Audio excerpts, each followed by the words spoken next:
గురూజీ, ఆరుద్ర నక్షత్రం స్త్రీల గురించి తెలియజేస్తున్నారు. ఇది స్త్రీల గురించి పురుషులు అన్నీ మాట్లాడుకుంటూ వచ్చాం.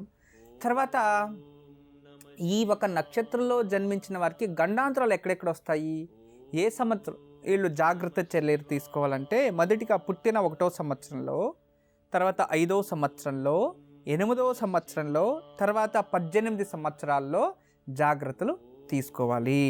తర్వాత 24వ సంవత్సరం, 18 దాటితే 24 జాగ్రత్త చర్యలు తీసుకోవాలి.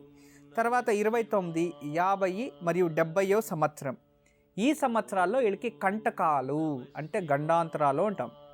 ఈ గండాంతరాలు ఎక్కువ ఉంటాయన్నమాట. కొంచెం జాగ్రత్త చర్యలు మీరు తీసుకోవాలి, అంతకుమించి మేజర్ ప్రాబ్లం లేదు. అయితే ఈ ఒక జాతకంలో జన్మించిన వారు స్త్రీలు కావచ్చు, పురుషులు కావచ్చు, ఎలాంటి వాళ్ళు జాతకంలో ఉన్న వారినే పెళ్లి చేసుకోవాలి అనేది తెలుసుకుందాం. అంటే మొదటిగా ఆలోచించండి, ఈ పెళ్ళి అనేది నిజంగా ఈ కాలంలో చాలా మార్పులు వచ్చేసాయండి. నిజంగా చాలా బాధేస్తుంది. కొన్ని ఈ రోజుల్లో చాలామంది ఎక్కువగా రోజుకి మా ఆఫీస్లో 2 బ్రాహ్మణులు వస్తారు. పాపం వచ్చి, గురుగారు పెళ్ళవుతా లేదండి అంటారు. మీరేం పని చేస్తారంటే మేము పౌరోహిత్యం చేస్తాము, దేవాలయంలో అర్చకులు చేస్తాము అంటారు. చాలా బాధేస్తుంది. ఎందుకంటే నిజంగా ఎందుకు అవుతా లేదు అని నేను ప్రశ్నిస్తే, లేదు గురుగారు, ఎవరు అమ్మాయిలను అడిగినా మాకు సాఫ్ట్వేర్ కావాలి, ఐటీ డిపార్ట్మెంట్ కావాలి, రోడ్లో గవర్నమెంట్ డిపార్ట్మెంట్ కావాలంటారు. కానీ ఈ పురోహితులు అర్చకులు అంటే మాకు ఎవరు పెళ్ళే చేసుకుంటా లేదు గురుగారు, చాలా బాధపడతారు. నిజంగా ఇది టూ మచ్. ఒక బ్రాహ్మణ కులం అయ్యండి, బ్రాహ్మణుల్లో జన్మించి, మీరు బ్రాహ్మణులే కదా, మీరు పుట్టిన వెంటనే ఐటీ సాఫ్ట్వేర్లో చదివచ్చారా? అప్పుడు కూడా వాళ్ళు గంట కొట్టుకొని పూజ చేసుకొని అన్ని దేవాలయాలు అర్చకులు చేసుకొని వాళ్ళ ఇంట్లో పూజలు చేసిన తర్వాతే వాళ్ళకి అమ్మాయిలు జన్మించారు.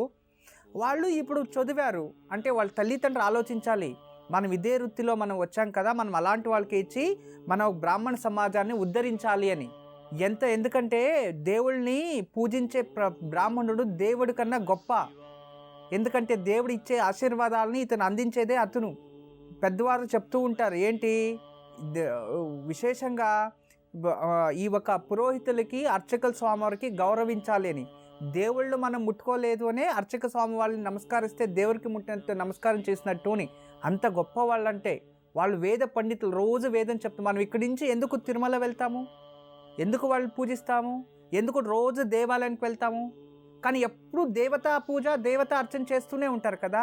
వాళ్ళకి మన ఇంటి నుంచి అమ్మాయిని ఇస్తే మన భాగ్యం ఉండాలి. అది నిజంగా పూర్వాజిత పుణ్యం ఉంటేనే ఒక అర్చకో సదా భగవంతునికి సేవ చేసే వాళ్ళకి మన ఇంట్లో పుట్టిన అమ్మాయి పెళ్లి చేయాలన్నా కూడా అది యోగం ఉంటేనే అవుతుంది.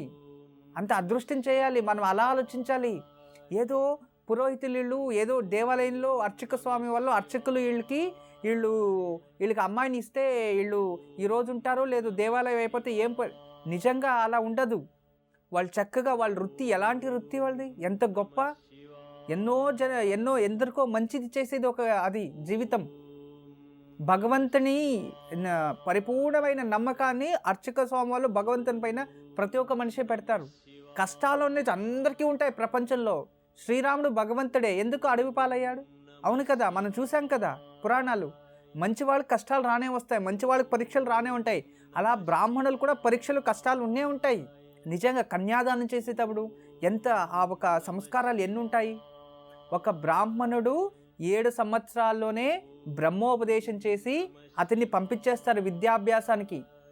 తర్వాత అతను ఏదో ఒక వృక్షం కింద కూర్చొని ఉంటే అక్కడ బ్రాహ్మణ తండ్రి వెళ్ళి అడుగుతాడన్నమాట. కన్యాదానం చేయకముందు కాశీయాత్ర అని ఒక కార్యక్రమం ఉంటుంది, మీకు అందరికీ తెలుసు కదా. అక్కడ పోయి ఏమని అడుగుతాడు, మా ఇంట్లో మా కుమార్తె ఉంది, ఆమెను మీరు కన్యాదానం చేసుకోవాలి అని మీరు అడుగుతారు. అలాగే స్వామి అని వస్తారు. అప్పటి వరకు అతను దేవునితో సమానం, మళ్ళీ మీ అల్లుడవుతాడు. అవును కదా, అదే దాని కాశీయాత్ర. అందులో ఒక దీంట్లో వస్తుంది, మీకు తెలుసు కదా. మీకంతా అంత గొప్ప, అంత మనం ప్రతి పెళ్ళిల్లో కూడా ఈ బ్రాహ్మణతనాన్ని ఇలా గుర్తించి అదే సద్బ్రాహ్మణునికి అలా వస్తే మీరు ఎందుకు ఇస్తలేదు? అవసరం లేదు. ఇప్పుడు ఐటీ చదవాలంటే అంత కష్టపడి చదువుతాడు కదా, ఇతను వేదం నేర్చుకోవాలంటే ఎంత కష్టపడి ఉంటాడు. ఉదయం 5 గంటలకు లేచి సన్నీళ్ళు స్నానం చేసి భగవంతుని ధ్యానం చేసి గురు సేవ చేసి ఇళ్ళిళ్ళు వాళ్ళకి పోయి పూజ చేసి ఎంత ఒక అనుభవం ఉండాలి. అది అలాగే ఎడ్యుకేషనే కదా. అది వేదం సంస్కృతం దైవప్రియ భాషే. ప్రపంచంలో ఉన్న ఏకైక భాష సంస్కృతం. దాని నుంచి ఎన్నో లాంగ్వేజెస్ వచ్చాయి, కానీ సంస్కృతమే. ఎన్నో దీంట్లో పాపము పుణ్యము అంటాం. కొన్ని బ్రిటిష్ లాంగ్వేజ్లో పుణ్యానికి వర్డే లేదు, ప్రపంచంలో వర్డే లేదు, దానికి పుణ్యానికి వర్డే లేదు. ఇంగ్లీష్ వర్డ్ లేదు పుణ్యానికి, పాపానికి ఉన్నాయి.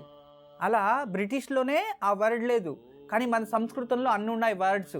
కానీ ఎవరికి తెలీదు. ఆ సంస్కృతం నిత్యము పలుకుతూ ఉంటారు. సంస్కృతం చెప్తూ ఉంటేనే వేరే వాళ్ళకి ఏదైనా రోగాలు ఉంటే ఆ శబ్దాలు చెప్తుంటే మాయమైపోతాయి. మనకి ఎలా అయిపోతుందంటే, నిజంగా బ్రాహ్మణులు అంటే మేము ఇవ్వం, మీ అమ్మాయి ఏం చెప్పుకోండి బీటెక్ అయ్యింది, ఇతను ఎస్ఎల్సీనే చదివిండొచ్చు, లేదు 7th అయిపోయిండొచ్చు. బ్రాహ్మణునికి ఎడ్యుకేషన్ కావాలని ఏం రూల్ లేదు.